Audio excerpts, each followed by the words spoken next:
Bleach fandom community podcast brought to you by Toshiro's Dancing Dragon Ice Pops. They're a crushingly cool sensation after every meal. My name is Lethan, and today I'm joined by Naomi. Heya! And we're welcoming back the wonderful Elv. Hello! Yay! Yay! We've missed you, Elv. How have you Yay. been? I've been hiding under a rock, like the hermit introvert that I am. But I'm back now. No explanation as to why I left, and now I'm back. Just go with it. No context needed. Well, we're really happy to have you back. That's what we're here for. And obviously we had to bring you back for these episodes because they are so Toshiro specific, and to anybody that's listened to our podcast for a while, they'll know that Toshiro means a lot to you, doesn't he? No, not at all. No, just that side character that you notice because they've got weird hair. You know, totally not an obsession for 6 years. No, not at all. Probably longer. I don't even know. Well, I know that we're really excited to get into these episodes because these are two really meaty episodes. So let's start off with that awesome episode summary then. Okay, so we start off with episode 47, The Avengers. Captain America and Iron Man are having Wait, no. Sorry, wrong fandom. This episode is called The Avengers, though. So. Anyway, Ichigo's first day of training continues, picking up sword after sword, but from Yurichi's point of view, he doesn't seem to be improving. Whilst they're having a steamy bath together, Yurichi explains a bit about her and Urahara's past, mainly his previous captaincy of 12, and her loyalty to the elusive stealth squad. Meanwhile, 10th Captain Hitsugaya Toshiro hears news that Momo, Renji, and Azuru have escaped from their cells. Upon investigation, the huge holes in Momo's cells, Toshiro rushes off in pursuit, vowing to protect her. After seeing the other empty cells, he finds 3rd Captain Ichimaru Gin and Izuru walking out of the 3rd Division. Already sus on Gin from before, and even more so now that he knows Gin let Izuru out of his cell, Toshiro threatens to kill Gin, only to be stopped by Momo, who declares that the one who killed Aizen was not Gin, but was in fact Toshiro. Confused but knowing Gin is behind this, Toshiro knocks Momo out to protect her before turning on Gin, glowing with spiritual pressure and reiterating that he would kill Gin. And that brings us into episode 48, Hitsugaya Roars, or Hitsugaya Howls, depending on your translation. The fight between Gin and Toshiro gets underway, and we get to see what is quite possibly the sexiest Shikai of the series so far, as Toshiro releases Hyorimaru, a dragon of ice and water. Toshiro is later caught off guard in an instant that proves almost fatal for Momo when none other than Rangiku steps in. Despite her sword breaking, she tells Gin that if he doesn't stand down, he will be facing the both of them as his enemy. This causes Gin to relinquish his attack. Meanwhile, Ichigo continues his training in a top secret location. It's so secret that Renji is able to find him with ease, and declares that he wants to train for Bankai too. He brings the devastating news that Rukia's execution date has been moved and is only 29 hours from now, while Toshiro and Rangiku also gear up to stop it. Oh, there's so much that happens in just these 2 episodes. Right? I could watch these 2 episodes back to back over and over again and probably never get bored of them.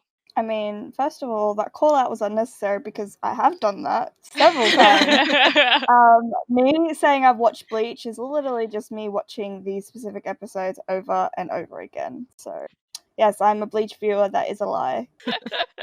The love for Toshiro shines through. But for me, these 2 episodes is for me peak writing, because we've got it's battles between characters we actually care about. This is stuff coming to a head. We've got the mystery that we're trying to solve. We've got everything clashing into one, and it's coming to a head. And the peak is obviously racing towards Rukia's execution, where we know shit's going to go down.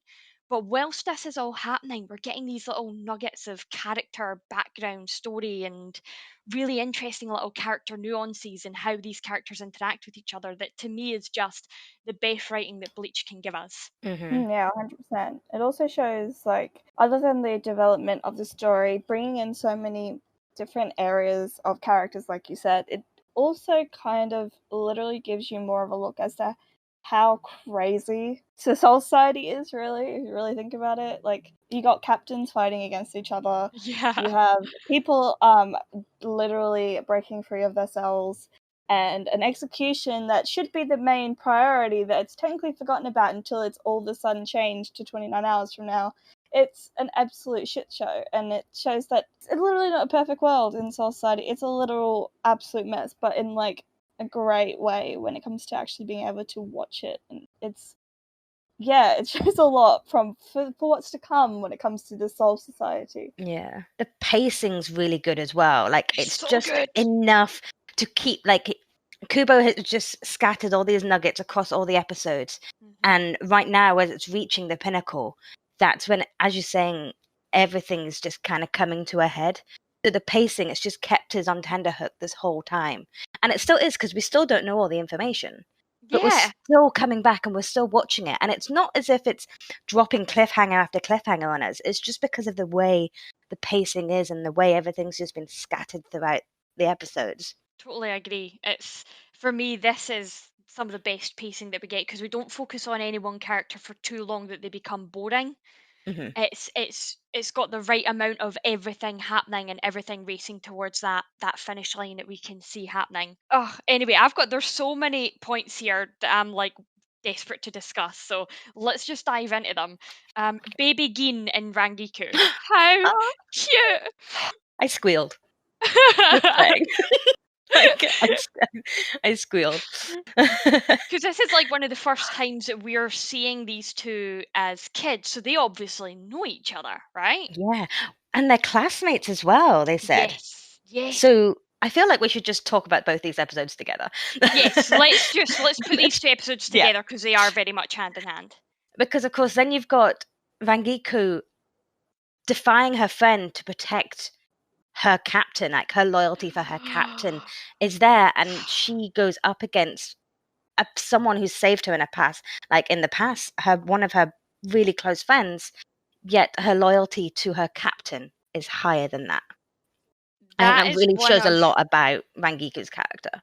Yes, that is one of the moments I've been looking forward to the most. And partly the reason why I put my name down for this episode actually was because I was like, I need to discuss just how big of a fucking queen that woman is. Because not only does she step in, like you say, as against somebody that's obviously means a lot to her, she's put herself in harm's way to protect somebody that means more to her captain than probably her. You know, I don't get that Rangiku and Momo are as close as Toshiro and Momo are, and yet she's sitting there with her sword literally shattering, that Mhm. Gin's attack would spear not only her but also Momo to defend Momo for her captain. And I'm just like, oh, like in that one split second, we see so much of Rangiku's character, and it's so good. I'm so glad Kubo made her so much more than just big boobs. Yeah. It was literally one of my favorite moments of just any of the captains and lieutenants relationships. It's one of the reasons why Squad 12 as a whole is my favorite. Squad 12 or Squad 10? Squad 10. Yeah, it's my brain. But yeah, Squad 10 as a whole is my absolute favorite squad because there are two leaders, which is your lieutenant and the captain. It's not like Rangiku is just loyal because it's what needs to be done, you know, obviously in a military style ranking as they are, she has to be loyal to him because of ranks. But because, as you pointed out, the fact that she was protecting Momo for her captain shows that there is a deeper bond between them, and however you want to interpret that bond, it's so, I can't even describe it in words other than what you guys have already said, but it's honestly why I've just stuck with this squad as my favorite. I get the sense that I get the sense from Rangiku and Toshiro, however you want to review their relationship, like for me in the English, in the dub, I watched the dub, Toshiro refers to Rangiku by her first name always. He never refers to her by her surname or by the lieutenant rank. So to me, these two have history together as well that almost borderlines on, I want to say, like family. It feels really, really close. Familial would be 100% what I would think it would be. Toshiro, as you can see in the episode, he the way he's talking to her about it's your classmate. Specifically said classmate for a reason, because he knew the underlying tones of that. Rongiku would be like that. They know each other so well that they don't actually have to like talk in specific details. Yeah, and we Does can that pick make up on sense? plenty of clues in this episode to tell us how close they are. So, for example, Toshiro's got a lot going on himself with Momo, but he sat up and did all the paperwork to the point that he says that he was exhausted to let her sleep because he knew what she had going on as well. So that was him kind of making a sacrifice for her in that way. And then, of course, she comes and returns that favour later when he tries to protect her by ordering her to go home. He says, you go home, that's an order, but she defies that order because she felt Yorimaru's spiritual pressure and came to help. Yeah. So just from these clues, you can tell how close they are. Yeah, and considering that Toshiro's energy being so crushing, as easily pointed out, like being so immense, you would think anybody else would have to rush to the rescue first. Anyone could. But of course, Rangiku instantly knew that there was no what ifs or buts, or somebody else will get there. It's instantly she went to him. I fucking love those two. They're so good. They're I think so there's good. also a sense of duty and of pride there as well, because majority of the time, I mean, from what we've got of Rangiko so far, is even from that little scene, is that sometimes paperwork isn't exactly her forte, but her being her captain's lieutenant, and we know that it's rare that captains and lieutenants aren't seen together. Her sensing her captain's spiritual pressure like that, she's got that duty and that pride to be the lieutenant, to go to his aid, to stand by his side, no matter what that danger is as well. Yeah. Even if it's against somebody that she obviously has history with. Oh, it's so good. Right. I've also got here, we learn about Yorichi and Urahara had built the training grounds together. So we're now getting history of two different characters. But Urahara and Yorichi's history has always been kind of there, if you think about it. Running around as kids together. So, like, Yeah. as you say, we've known that they've had history, but we've not known how far that history has gone.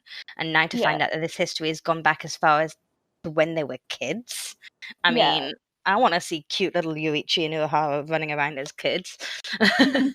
And the fact that they even developed this place as kids tells you just how good Urahara is at that whole, that's why he became the chief of research and development, as we get the confirmation of finally in these two episodes. Yeah. Man, he can build shit.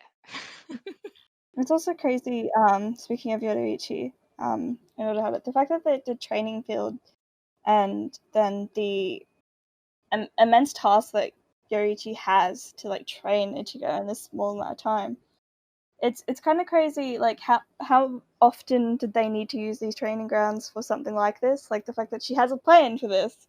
It kind of, that says a lot about Yorichi and what she's done in her past. Like the fact that she knows how to do what she's doing, even if instructed by Urahara, it also implies that they've always been like doing suspicious shit together. Also, it really goes to the little partners in crime.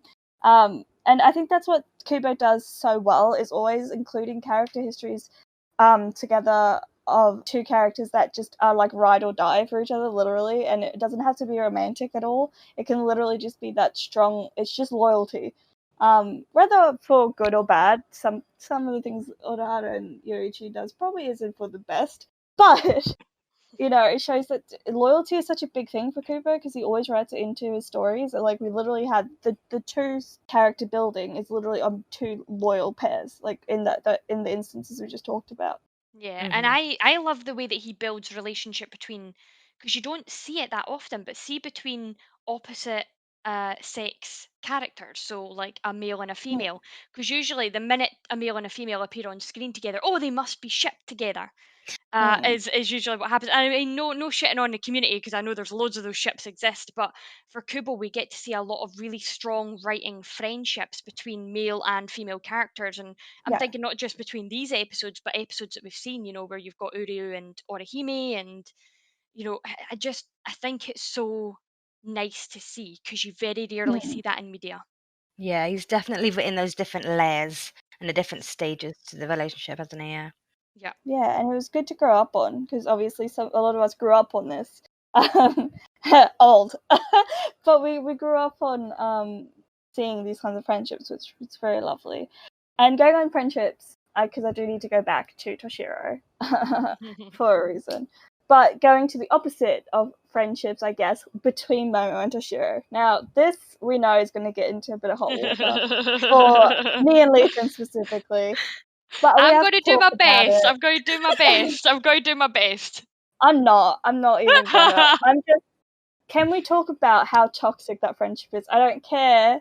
We don't have to go to detail. However, I applaud Toshiro's ability to protect his friend despite her stupid decision and her obviously unstable mindset and obviously crappy friendship decision.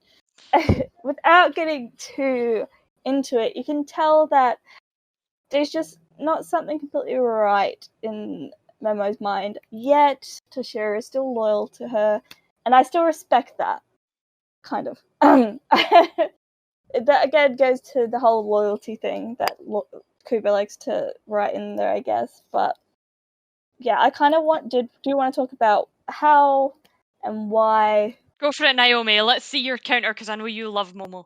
I do, but majority of my counters can't be said because they haven't appeared yet in the anime.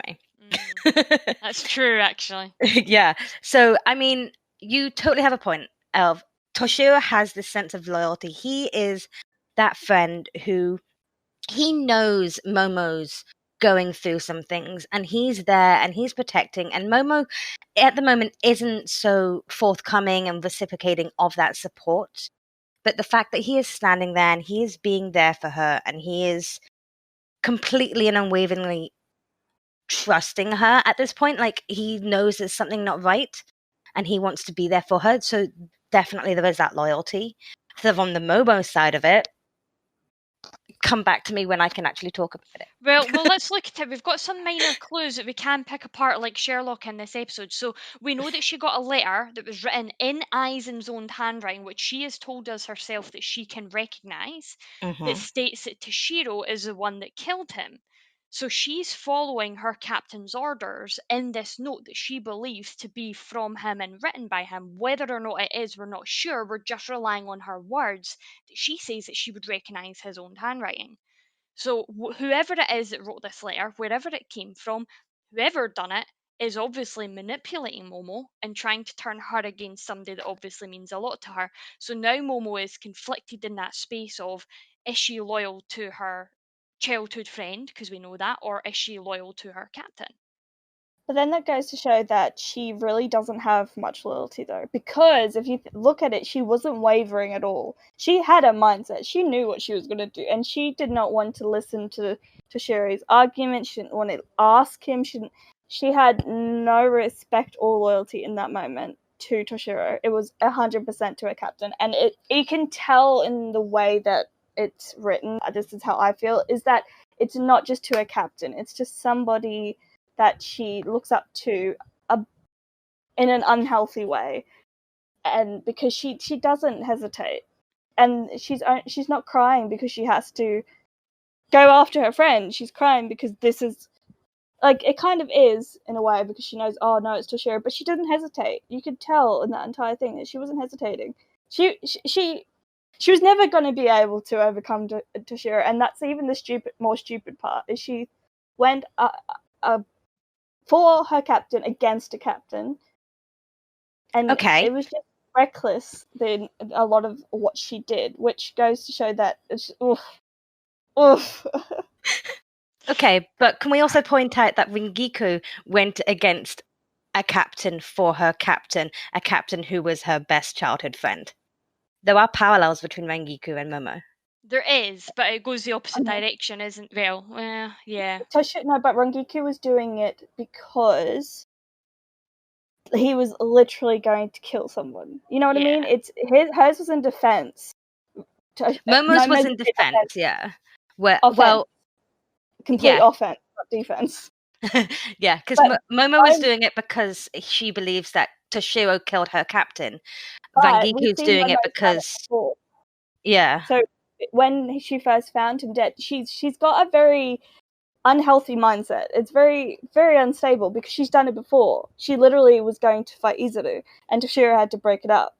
And it's in that moment where you see that, I'm not saying it's her fault, but there's a lot wrong for a lieutenant to be that unstable mentally and in her decisions. And I don't feel sympathy for her a lot of the time. And I'm not going to sugarcoat that, because I don't. Because of it's just, she's no redeeming qualities in that moment. Whether she gets it later on, that's fine. But in this entire situation, it's very hard for me to understand how Toshiro could forgive such a friend for, or at least for a long time, because it's so stupid. So I would say that there was moments of hesitation from Momo. Personally, I did see that, and she was clutching her sword so tight because I think part of her has gone into shock. I would say that's where my mindset went when I started watching this, and that she's grappling with this grief of having lost somebody that's obviously incredibly important to her, and then to be told that it was her childhood best friend. So I can see her being very confused emotionally. And like Dean says, she's obviously too emotional to really deal with the situation properly. And yes, she should have went and calmed down. She should have spoke to Toshiro rather than drawing her sword on him. I do agree with all that. But I still would give her a slight benefit of the doubt, in the sense that I do think she was very, very conflicted in this scene. Oh yeah, no, definitely. What I meant was with no hesitation was she physically went from her cell straight to him. That's what I meant by the hesitation. I know that, I'm not saying that she was literally going to kill him. I know grief can do a lot to a person, but it's just the instability of her mindset that she's had for a few episodes before this that kind of goes to show that whoever's pulling the strings here is manipulating a lot of people, and a lot of things are being manipulated. And it's just, this is why for a long time, or for the entire rest of the series, there's certain characters that I can't come to love again. Fuck, screw you, Kubo, that's probably your fault. I'll explain why I was not a fan of Momo. Like, this time around, this watch through, I'm being very, very, very critical, and actually I'm appreciating her a lot more as a character. And I think that's also because I'm trying to see things from Naomi's perspective as well. But for me, the first watch through of Bleach I saw Momo and Toshiro's relationship as almost like a big sister, little brother type thing. And there is no force on this earth that would ever have me, personally me, drawing any kind of weapon against my younger brother. And I think that's just from a selfish perspective as to how I was viewing my relationships. But then I also have to think about, like, I practically raised my little brother, so it is slightly different. Like, I held him in my hands and bathed him when he was a baby. So the bond there for me and him is probably a lot stronger than the bond between these two characters. But because I viewed them as having that kind of relationship, when this happened to me, and even before we understand why this sort of happened, I was like, I could never see myself doing that. Because I never viewed them familial. I always just viewed them as friends. So the fact that you can fight with your friend is understandable. Considering that my two favorite episodes as well, that's what's interesting. That you can have two episodes that you absolutely love, but also absolutely dislike at the same time. Interesting, the way that Kubo can do that to a person. Make somebody hate something so much, but also love it. Very, very interesting. But And it's happened before as well. I mean, with the whole Mayuri and Ishida fight that we had previously. Right? We love the Ishida fight, but we can't stand Mayuri unless we're Del. Unless we're Del. Love you, Del. Yeah. Shout out to Del. I swear I'm a fake fan because I've still never watched that fight because I can't. I don't like either of them. So I was like, yeah, no, that's fine. Can we just appreciate how good that writing is, though? That here's a character that's that's what I barely mean. had any screen time, and we've already got really strong feelings about this situation and these characters. That it causes, I see it happening, like, it causes a lot of debates and things, but that's peak writing. That's peak writing of characters, and we really have to give it to Kubo for that. I'm really excited going forward, actually getting to hear about Momo's perspective through the eyes of somebody that really adores the character Naomi. So I'm really looking forward to that. But yeah, No pressure. Yeah. no pressure at all. I mean, to be fair, I used to hate Orihime with a passion, and now, like, she's probably in my top 10 favorite characters, but I specify manga Orihime when I'm putting that character list together. Yeah. Yeah. See, I was the same with Orihime when it came to that, but mine was a stupid reason why I didn't like Orihime, and it was simply because her voice annoyed me for the longest time. And that's why when people started to actually explain her character, I ended up appreciating her. I have a limited list of characters I really love and a limited of characters I really hate. And then there's a middle ground of characters that can fall between either side. And I hate that it's like that. And I guess that could be a good thing with Kubo's writing, is that you can have such a love-hate for certain characters. Yeah, I think it also is a decision Kubo made to make such a specific situation happen, to make somebody hate or love the character so much. So it's both a positive and a negative. I've got a little note at the bottom of this page here for 47, right? And it's Toshiro glows as the Nothing Can Be Explained soundtrack plays, and then I've got like Surrounded by Love Hearts. Because I love that music so much, Yeah. and in that moment, like it fits that soundtrack fits the rain, and it fits Toshiro being a badass, and I'm like, oh my god, it's so good. So a great moving on from the Toshiro moment, because I had to have a moment to say something. It's just me. But then going on to something that I thought was absolutely awesome was literally seeing Toshiro's Shikai. It's literally one of the reasons why this is my favorite episode. And the few statements that are made in that episode, which is from Izuru, for some reason it was something so beautiful of Izuru saying, "The most powerful ice and snow type Zempactol, Hyorimaru, wielded by Captain Itsuga." It's just absolutely awesome to see him like literally gushing with like star eyes. So not heart eyes, but star eyes at the captain of the 10th edition.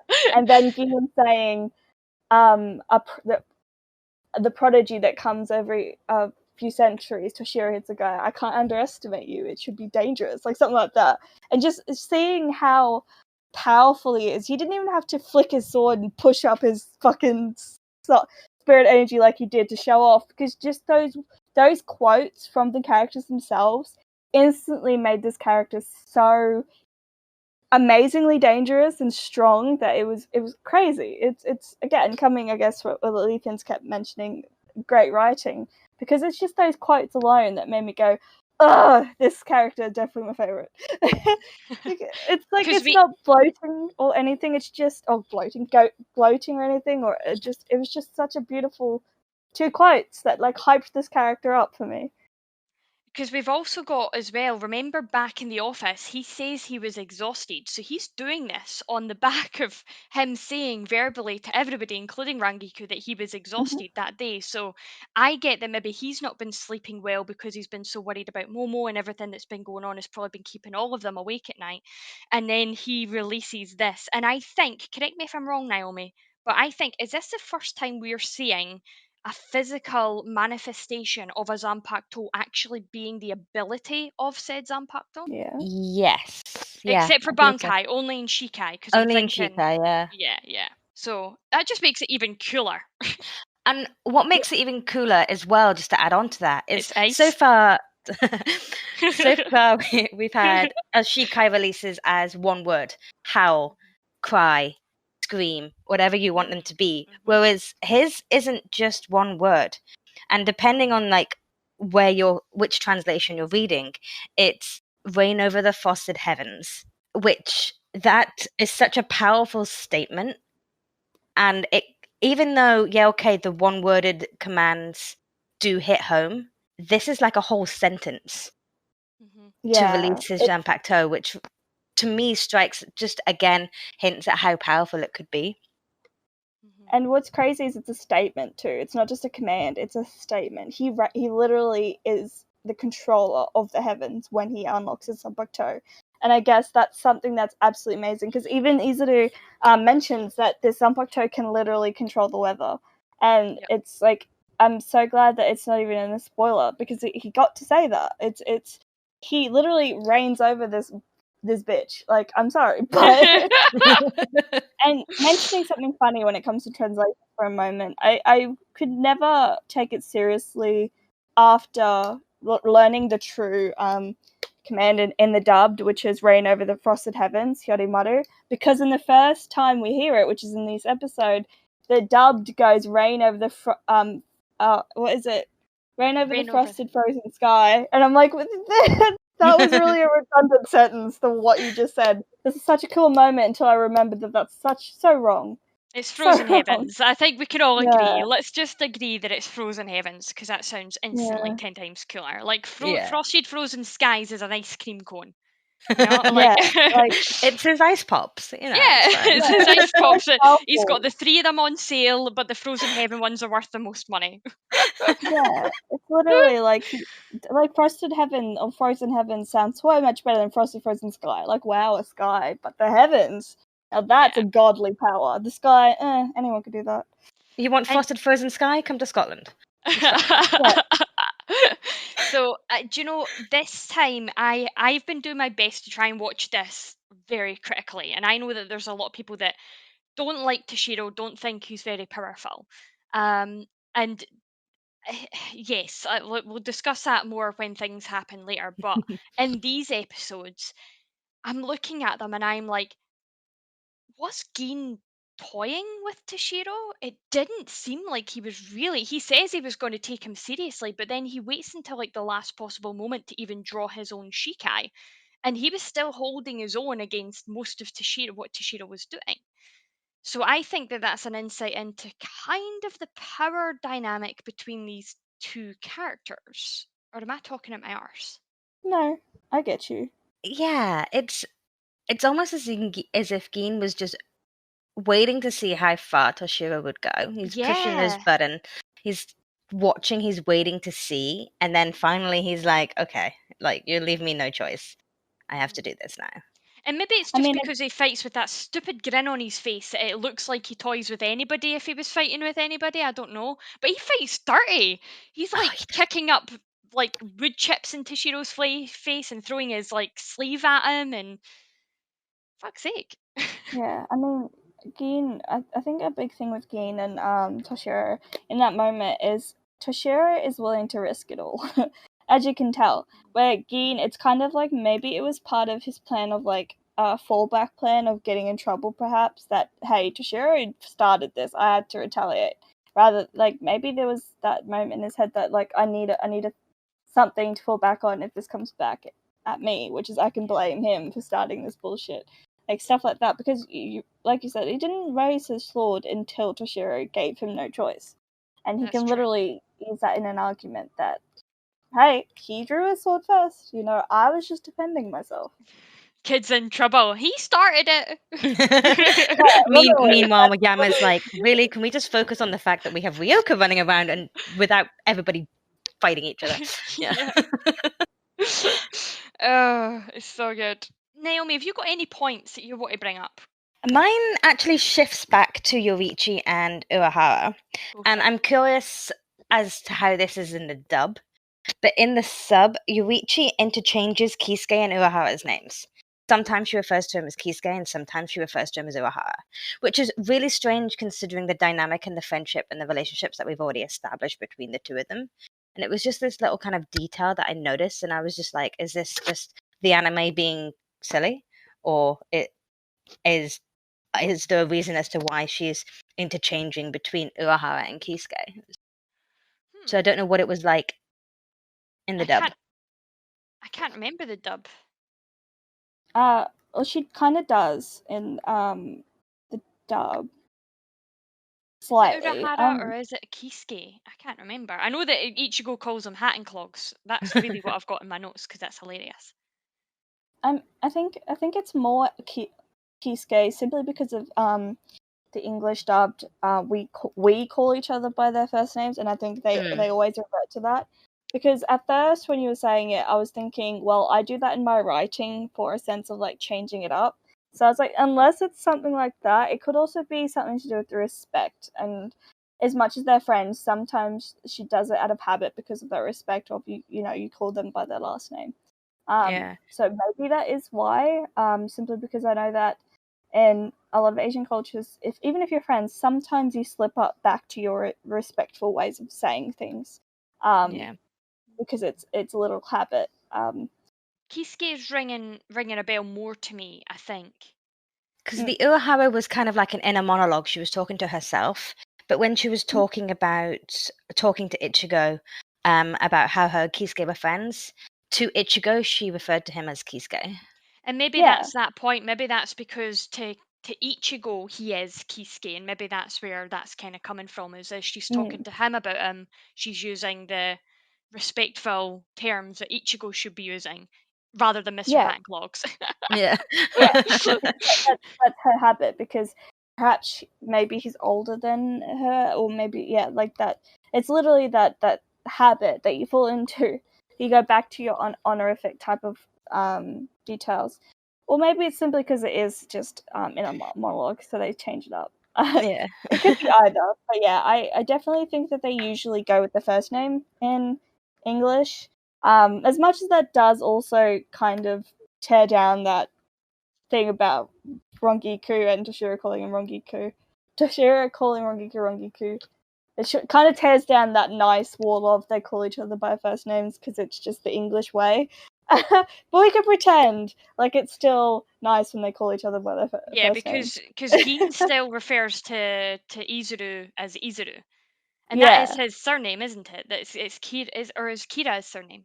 Kira's No, his Kira. surname. I always Oh, get the is two it? mixed up for Kira. Ah, Yeah, I Kira's always his get that surname. mixed up as well, because Kira is like a first name in English, right? Okay, so Yeah. yeah, a lot of them do refer to them by their first names. You're right. Yeah. So it's just an English people thing. So at the end of this, we learn that Rukia's execution date is being brought forward again, which kind of falls in line with some of the note that was written to Momo, about like, you know, it being brought forward. And he says in that note that it's because the person wants the power of the Sokyoku, which is only unlocked for an execution, and that's what causes Toshiro and Rangiku at the end to decide we're going to stop the execution because we need to stop this from happening. We're getting into knee deep into plot now. Do we think that that's true? Thinking about what we don't know in the future.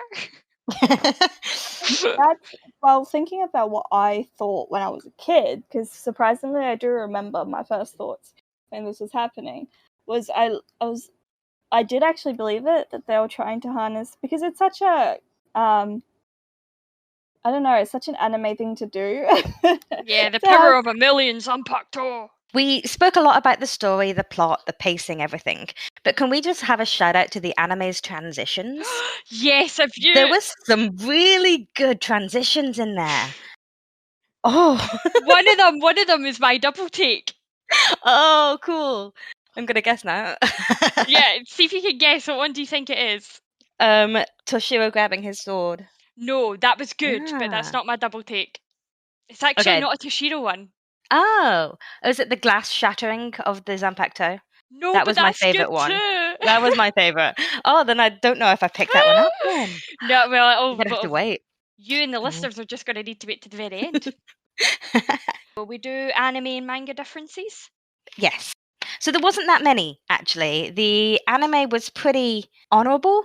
What's the word I'm looking for? Yeah, loyal. I guess you Loyal could say. to Yeah, the manga. Yeah, there was a couple of extra bits, like the whole Urahara scene with the whole medicine and sneezing and being ill on the toilet. That was all anime only. That was just filler. Yurichi turning back into human was just fan service for the anime. That did not happen in the manga. Ichigo did not have a bath with a naked woman who was twice his age or 5 times his age. That was anime only. of course. And then I'm going to save that one for last. So I'll just quickly move on to 48 and then I'll nip back to 47 because that's a big one, I believe. Cool. With 48, there was no waffle fighting. Toshiro just goes straight into Shikai. That makes more sense to me. That would make more sense. I get why the anime gives us that kind of warm up, but if he was that angry and that upset, why wouldn't he just go straight to Shikai? Yep. So but the manga and anime have done that to each other before, so that okay, They that have, makes more yeah. sense. Yeah. The hell butterfly that comes, and Matsumoto reads it out. That was anime only. Matsumoto doesn't announce it. The butterfly announces itself in the manga, kind of like the next scene in the anime where you've got that kind of booming voice detailing what Rangiku had just said. You don't have that extra bit of Rangiku reading it out. You've just got the one section of the hell butterfly speaking. It's a really interesting concept of why the hell Butterfly was speaking, but there we go. Yeah, but I'm also like, they're like, yeah, this is an important message for only captains and lieutenants. By the way, everybody through the speakers, just so you know. I was like, Yep. what the hell? Anyway, sorry. And then there was a little detail thing. I don't know if you noticed, but before Toshiro had gone into Shikai, you can see at the end of his Zempactol there's a chain and a sickle on the end of his Zempactol, which we haven't seen before, because when he does that whole transition where he's taking his Zempactol out of his sheath on his back, you don't see it there. And in the manga, you don't see it until after he's gone into Shikai.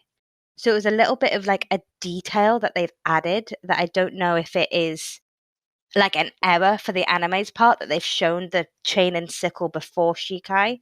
Yeah. Because if it is always there, then why isn't it hitting him in the back of his legs as he's walking? Like, yeah, clank, clank, clank. Yeah, no, I definitely think that's definitely like his Shikai. It's definitely part of his Shikai. yeah. I actually have his sword on my keyrings, and it's in Shikai mode, and it's got that little chain on it. I got it when I was in Japan. Yeah. And then the final one is that Toshiro is a lot calmer in the anime. Just saying. Oh.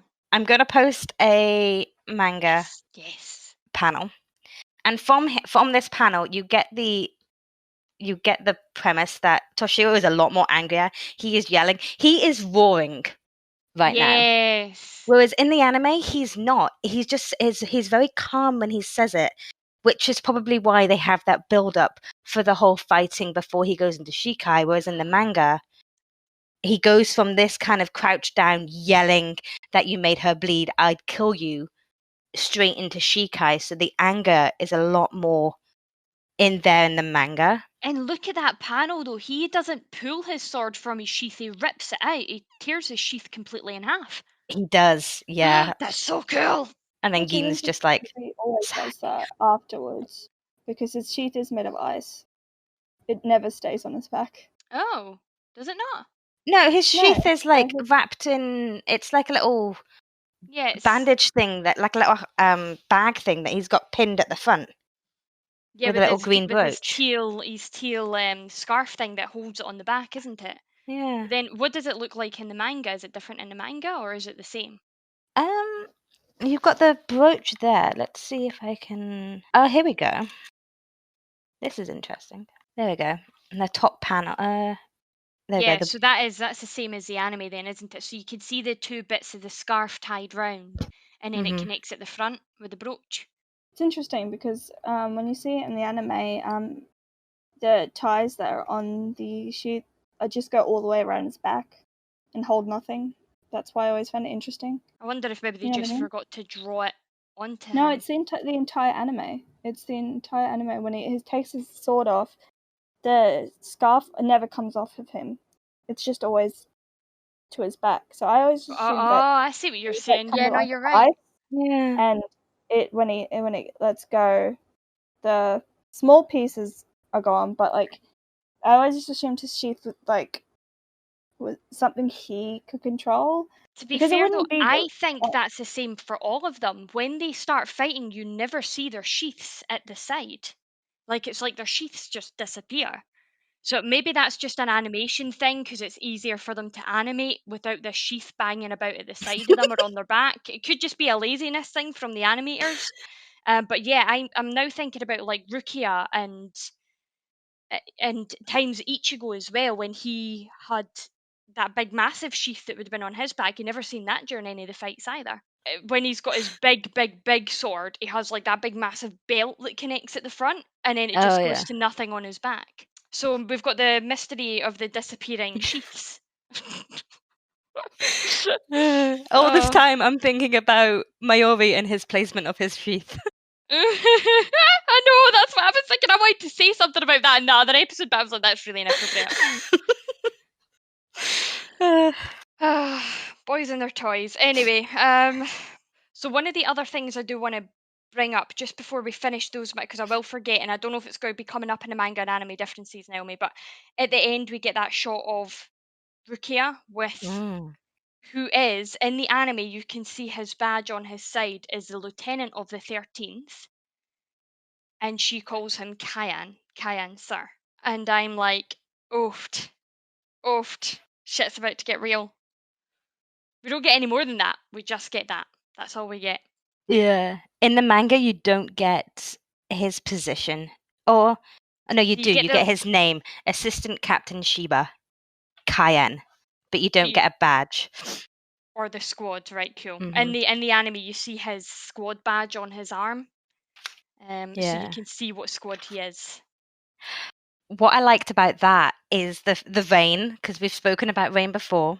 But that manga chapter where that bit's at the end is actually called Everything But the Memories in the Rain, Part 2. There's loads of Bleach symbolism with the rain, isn't there? It's so There is. good. Cool. Any other manga and anime differences? Just a shout out to Hiyomaru, who in the first best Zempactol poll, he went straight in at number 1. Of course he did. Yeah. Of course he did. I mean, we could have all guessed that, right? We could have guessed that. That's definitely the coolest Shikai we've seen. Even Toshiro did pretty well in those polls. He went in at like number 3 and then jumped to number 1, where he just pretty much stayed for a while. Yeah. No wonder. Not that I'm biased in the slightest at all. The one last thing I wanted to bring up actually was we get, because I think this was hinted at or mentioned briefly before, but Urahara achieved Bankai himself using this 3-day method, and he said to Yoruichi that Ichigo's abilities are far above his own. So I just want to call that out. Because that might become important for how powerful Ichigo becomes in the future. All right, let's delve into the Dangai, where we have sweet fuck all to talk about. Yep. Really, to be honest. We're still waiting for those sweet dates of dropping and yeah, and I think as well the lack of events happening around the world means that news for a lot of things has been really slow because of everything that's going on, as we're all sick to hearing about. But what I do want to say to the audience so is if you see any news that you think we should know about, is tag us, especially on Twitter, because that's where a lot of news comes from. So on Twitter, you can tag us TheSeireitei. Cool. Then that brings us on to our Shinigami Cup Peroxide edition. So we'll start it off with who wrote it best. So Elv, did you come up with? Oh, I'll say who wore it best, Izuru and Toshiro's ice. Because the poor thing got absolutely ejected by the ice and smashed into the ground and nobody cared to see if he was okay. Yeah, he does just get left, doesn't he? He does, I'll go with that. Oh, I love him. Naomi, what about you? Toshiro's little brother protection vibes. Oh, yeah. I love that His so loyalty, much. yeah. I love that on so many levels. So my who wrote it best, I feel like it would be criminal, absolutely criminal, to have Rangiku appear in an episode and not bring her up for this section. Like, Rangiku's entire outfit, what a queen. But what I love most, it gives us such an insight into her character just from her design, is where she has her lieutenant badge. Did any of you notice? Yeah, it's on her belt, isn't it? Yeah, it's on her obi or sash rather than on her arm, because she's too much of a queen to have it on her arm. I just love it. I think it's great. I also have a headcanon for where her scarf came from that we'll discuss in the spoiler episode. Ooh. Cool. And then that brings us on to best ship then. Toshiro's sword in Momo's face. Because she I had to. I wasn't going It's okay. to. I'll take it. I see when he hits her in the air, does he hit her with the hilt of his sword, like, or does he just punch her, like, to knock her out? Listen, both. Okay, Toshiro and Momo's face. That collision is great. Just can move on. All right, Naomi. Gin and his all-knowing smile, but can we honestly just wipe the smile off his face or tell us what he knows, please? Yeah. No, it's not fun that way. Getting infuriating, isn't it? It is. Getting infuriating. He's like that know-it-all in the class that you just want to punch. And that's probably quite accurate, actually. You're right. Oh, anyway, my best ship. So there are so many real actual ships starting to bloom that people could go after. So there's like Ichigo and Rukia because of how much he wants to save her. There's Renji and Rukia for the same reason. There's Momo and Toshiro because of all their history. There's Urahara and Yoruichi because of their history. Sorry, did you actually hear me do that? I did, Sorry. yeah, I did. It's funny because I made the face that accompanied your Sound. groan because I'm not a fan of that ship. They're very much Yeah. brother and sister in my mind, so I Me made the too. same Okay, face. So Me it's fine. too. But But as much but as I I'm don't just like Momo, it's also a familial ship for me. So I didn't need for you guys to hear it. I couldn't hold that back, and I was just. Wait. We're not ship bashing, so we're calling them all out. Every ship is Yep. valid. You've got Urahara and Yoruichi because of their history. You've got Gin and Rangiku for the same reason, and I guess you could look at Toshiro and Rangiku as well. But my absolute ship of the week, my best ship, has to go to Zangetsu for that beautiful bitch slap across Ichigo's face when he wasn't paying attention. Oh yeah, you're right. You're right. But I just want to you're right. call out here, like, can you please treat your subs kinder? Like your No. doms should not be that dominant. Like there should be a safe word. Anyway, Jesus. then we come into our double takes. I could pick a lot for Toshiro in this episode, so there will be a lot that I had to pick from, but definitely when Toshiro, it was the entire moment when he revealed his Shikai. Like there wasn't. I wish I could have a specific moment, but I rewatched that moment so many times because I was like, wait, what? It was so fucking exciting when he did that because we haven't really seen anything that awesome yet, and I was just top notch. Just I had to double check that entire moment where I'm just like, this bitch kind of fucked someone up. This also makes me really excited for all the other Shikais and Bankais that we've still got to see. You know what I mean? Like this here, if this is just one Captain Shikai, I am excited to see what else we've got in store. Yeah. Mine is Toshiro in the anime versus in the manga. And just the whole yelling. And I hate to draw a parallel to Harry Potter, but it is very much Dumbledore. Did you put your name in the goblet of fire? He asked calmly. That was the kind of vibe that I was getting from that. Did you put your name in the goblet of fire? I love it. That's so good. My double take was the whole fucking episode, question mark. No, I put a transition down for this one, and it now makes me sad to know that this is only in the anime because I thought it was brilliant. So Ichigo is heard stating, "Who knew Mr. Hattenclogs was such a big shot?" And then the next scene is instantly Urahara sitting on the toilet suffering. And I just think that transition was phenomenally done. Jesus. Who knew you were such a big shot? Well, I mean, same. If just that's a mood. Cool. And then, Elv, I can't remember if I asked or if I reminded you to do this or not, but the fandom shoutouts, have you got one? Yeah, I technically don't. So I guess I just shout out the entire server like I used to do because it's being so wholesome lately. So, and any fandom thing I could think of is our server.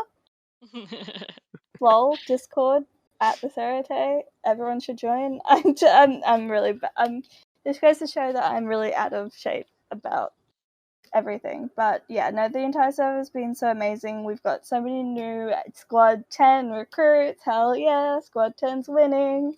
We're a great squad in the Seireitei. We also got our first ever Squad 7 member, didn't we? I was going to say, yeah, we need to shout the Squad 7s out, yeah. Yeah. I mean, Mr. you guys can have that in Undisclosed. your squad shout out, but all the squads are valid. It's great that we're expanding to a few more because we do have a few squads that missed out.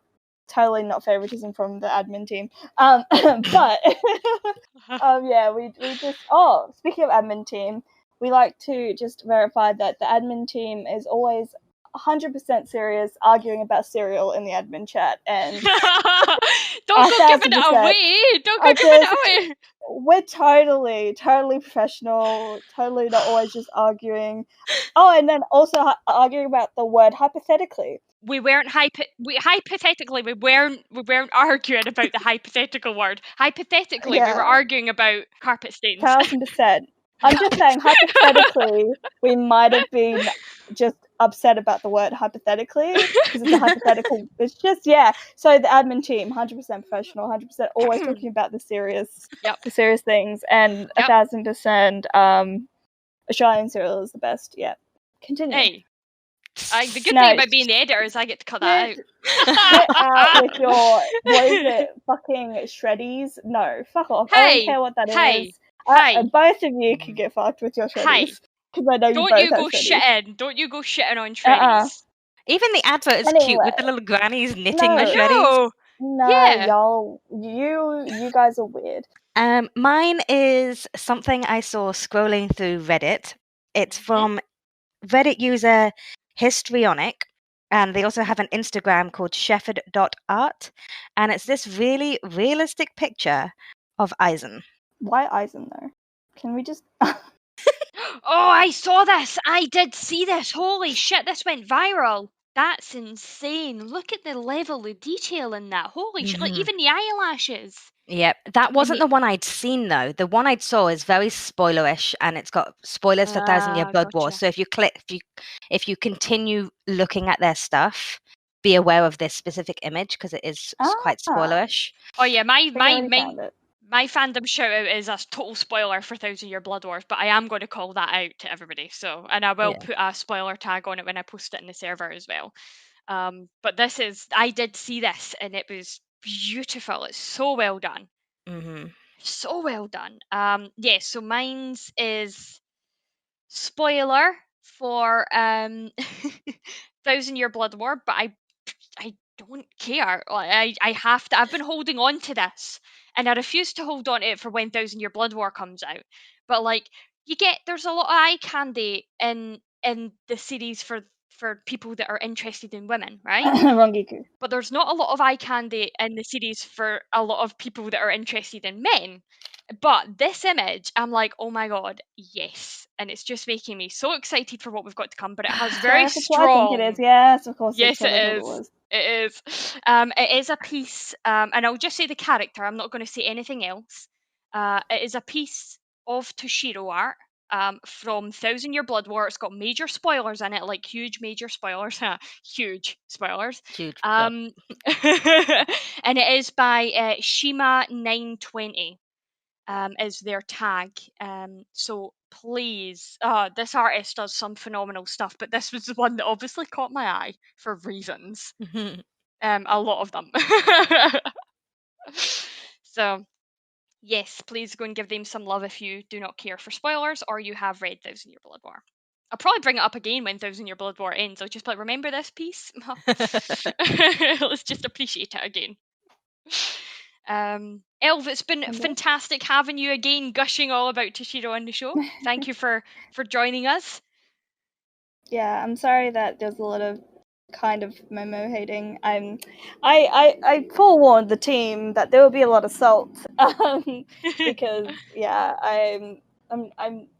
opinions, very strongly opinionated. We love it. Yeah, it was interesting being back. I didn't know if I could give enough flair to be a host again, but I'm glad that I could have a moment to be brought into the fandom again because I've been kind of out of it lately, so it was lovely. Yeah, it was good, and it's been good having you back at it as well. So, for everybody listening, that is the end of another episode. You wonderful, beautiful, amazing souls.